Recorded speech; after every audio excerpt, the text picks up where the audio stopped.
God bless you, YouTube family. Today is June the 30th, 2015.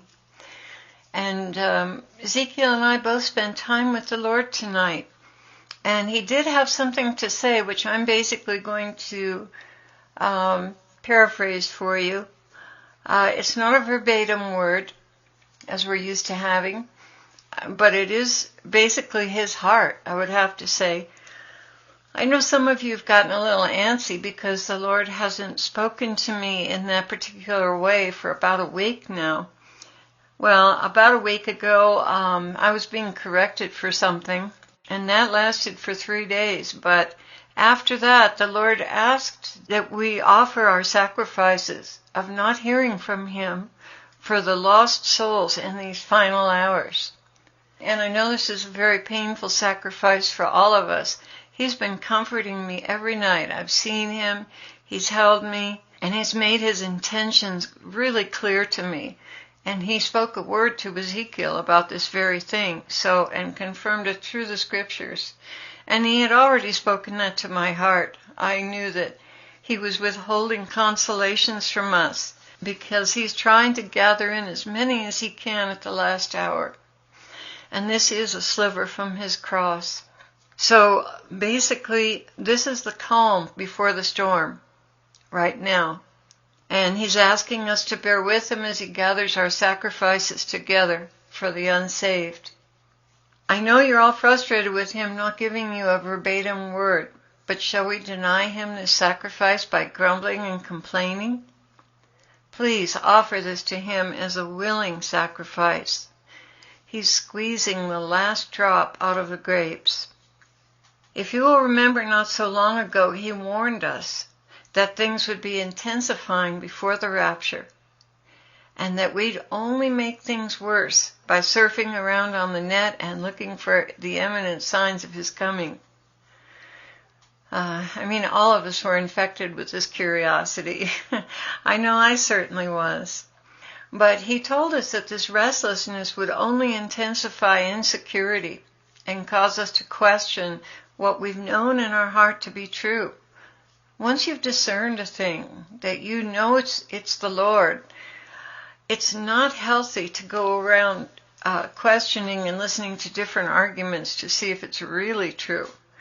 It's much healthier to stay in a place of peace, and a place where you're not totally focused on yourself and on the rapture, but on a peace that allows you to reach out to the people around you that still need a touch from Him.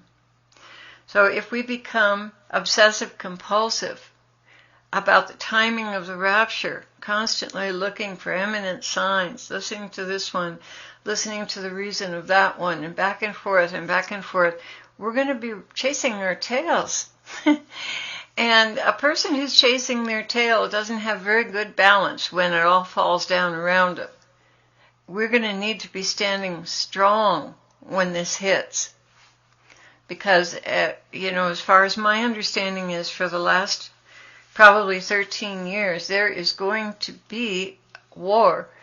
And the day the war starts is the day the Lord is coming for us. But it's going to shake everyone to the very core, because it's going to be so horrendous, so widespread, and so sudden. And He's asking us to be some of the ones that are so focused on Him that when this hits, we will be a pillar on this earth until He takes us out. That we won't be running around like everyone else, crying that the sky's falling in. We'll be sound and steady. It will be able to lead people to Christ in those final hours and explain to them, this is written, this was going to happen, this has been prophesied for hundreds of years. And we'll have a solid reality to share with them because we will be solid in the Lord. But if we're running around on the internet looking for different viewpoints and listening to this and listening to that and checking the news, we're not going to be steady on our feet. And that becomes our reality. And when that crashes and crumbles, and by the way, most of it is false information anyway, when that crashes and crumbles, we're going to come down with it. So the best thing is to keep our heart and our focus on the Lord. Okay, so he asks us not to do this because it would weaken us to be surfing around on the net, and we would not stand when everything begins to crumble around us. Rather, he wants us to keep our eye single and on him, holding fast to his promises. The idea behind that is that we've spent probably, months now discerning and listening to his voice and receiving peace from these messages. And I think because of that, we should be steady in the fact that the Lord is indeed speaking to us and not go looking for other voices that's going to knock us off our foundation. I have an excerpt here from the May 11th, 2015 message where he calls for focus on him and away from the world, and I think it's appropriate for me to read part of it to you. There are plenty of excellent ministers out there, too, that have very solid histories who do not agree with the pre-trib rapture. Now, this is my viewpoint. I can't defend my stance because it came from the Lord after many years of discernment, dreams, visions, words. I can't deny what I know I've been shown over and over again. So this is why I teach discernment, because many men have many things to say, and a lot of what they say contradicts one another. But if you know Jesus and you know what God says, then you have the answers that you need. Another thing to consider is that not everyone is going in the rapture. Some are called to stay behind, and it could be that the Lord has asked them to prepare because they're going to go through the tribulation. They may interpret that as being a post-trib rapture because that's their reality. The Lord hasn't told them anything different, but that they're going to go through the tribulation. But in fact, it may very well be that the Lord hasn't clarified that for them, that they're staying and the bride is going. I don't have any other answers for those ministers. All I know is that when Miami falls, Jesus is coming for us. That's my reality about the rapture. Okay, this May 11th message begins, in one day the world will change. Those who have invested their lives in communicating on the internet, the news, Facebook, YouTube, telephone calls, all forms of communication, will all of a sudden be left barren and empty as the world they know it comes to a standstill. And they are isolated from one another. And that moment our only reality will be God. And if we have not cultivated that relationship with him, we'll have no reality at all, other than what authorities offer us to lead us blindly into bondage to an ungodly government. If you've lived by the dollar, you will fall by the dollar. If you've lived by vain entertainments, worldly ways and communications and curiosities, you'll be stripped of your reality. And then when you're offered those comforts back, you'll do anything to establish a sense of security by having them returned to you. But at what a cost? What does it profit a man if he gains the whole world but loses his very own soul?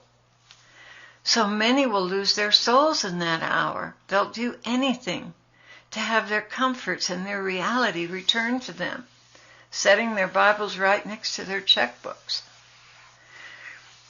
Jesus is trying to prepare us for these moments so we'll stand in him and not be totally disoriented and freaked out. We have prepared our hearts for this moment.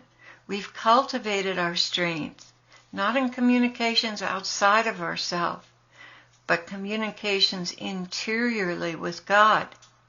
And guys, even if you don't hear his voice, his presence is very steadying inside of you. And you can rest in that. He said he dwells in us. You can believe that, and you can rest in it. He alone is our strength, while the rest of the world is reeling in utter chaos, not knowing up from down. We will have the peace that passes all understanding while that's going on. He'll be at the helm of our ship, directing and guiding us. The seas may toss violently, but with Christ at our helm, will sleep peacefully in the back of the ship, just as Jesus was in the storm. So I guess what I'm asking you is to not begrudge the Lord this shift of focus in your life. He's asking this for a very real and necessary purpose. Now, this is still part of that May 11th message. Not only for our wedding day, but to keep you standing when the rest of the world has collapsed in chaos. So be of good cheer, press in with God, place all value and emphasis in your life on Him. And when the world falls apart, you'll be standing secure in the promises of God. And that's the end of that May 11th message. Now, I just want to say this much. A couple of people have expressed consternation that the Lord hasn't given me a verbatim message.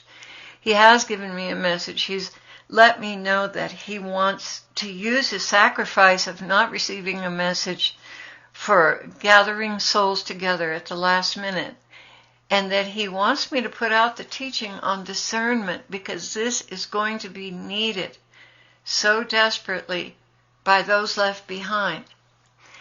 And I've been trying to teach this all along, and it's a little bit unsteadying to me that I've been trying to teach this, and still some folks are still almost, addicted to getting a message from the Lord every day. And that's not healthy, guys. It's not healthy, and it worries me, because I've been trying to teach you how to get your own word from the Lord and how to feel secure in His presence. So it makes me wonder if I've done my job right. You know, when you get upset or when you're afraid or insecure. So I'd ask you, please, use the tools that I've given you, and that the Holy Spirit has given you, and that the Lord has given you. Use those tools to steady your ship whenever you feel threatened. That's another reason why I was so strong with the Bible promises, is because there's so many promises there under the heading of fear that you can glom onto and you can just meditate on, and you can just cause all that fear and worry to leave, as well as the binding prayer addresses fear.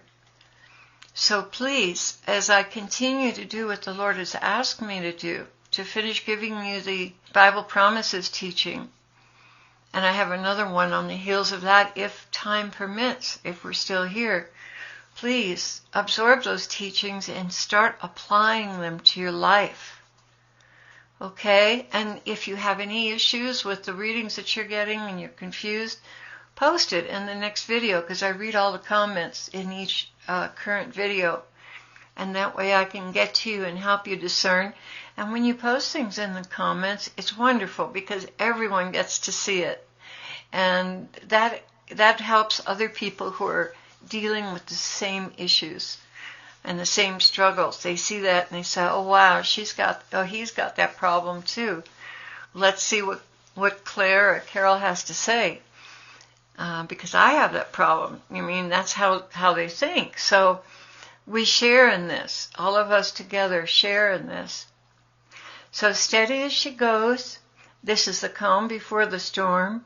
The Lord is asking for the sacrifice of not hearing from Him for the sake of gathering these souls together that are right on the brink of being saved. I love you all dearly, and we're praying for you. Pray for us too.